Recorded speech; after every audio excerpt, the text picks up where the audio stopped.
Hello everyone, so ito na nga, so dahil Sunday na naman, day off natin sa trabaho, so ayan, kung mapapansin mo, linis-linis po tayo sa ating mga gamit sa kwarto, dahil linggo lang po ang ating day off at ito rin po yung pagkakataon na makakapaglinis po tayo ng sarili nating kwarto. So ayan, kung mapapansin nyo, chinecheck ko na rin po yung aking mga gamit na mga nakatago na hindi po araw-araw nagagamit. So, tinitignan ko na rin po yan, nililinis at pinupunasan para maayos na po ito.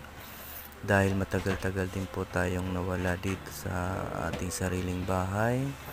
So, ito po yung mga araw na napag-isipan ko po na makapaglinis ng kwarto at makapag-ayos na rin ng mga gamit dito sa bahay. Kaya ayan, so talagang punas noon. Yan, linis dito. Yan, pag na-check ko na po ang aking mga gamit, so pag napunasan ko na rin, yan, ibabalik ko na rin po siya sa drawer na pinaglalagyan niya. Then, kung mapapansin nyo, magulo ang aking kwarto dahil pinagbabaklas ko po talaga yung iba kong mga gamit sa drawer para at least talagang mapunasan o malinisan po ang aking mga lagayan ng gamit. Ayan, nilipat ko na rin po yung pinagpepwestuhan ng aking table o ang aking office table. Kasi dati meron po tayong tinatawag na work from home, kaya nagkaroon po ako ng table sa aking kwarto upang pag work from home natin meron po tayong magagamit. Ayan, pinunasan ko na rin po mga ilalim nito, yung mga paan niya po.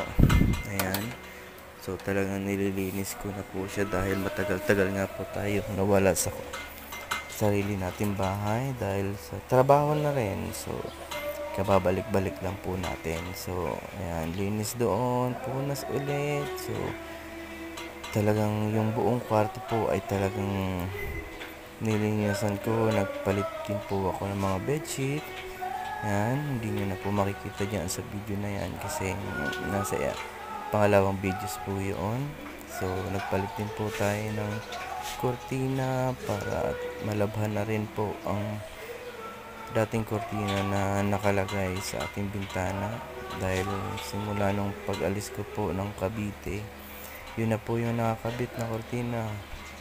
So pagbalik ko po ng Cavite, yun pa rin po ang nakakabit. Kaya napagdesisyon ko po na maglinis at palitan po yung mga dapat palitan po. Thank you po.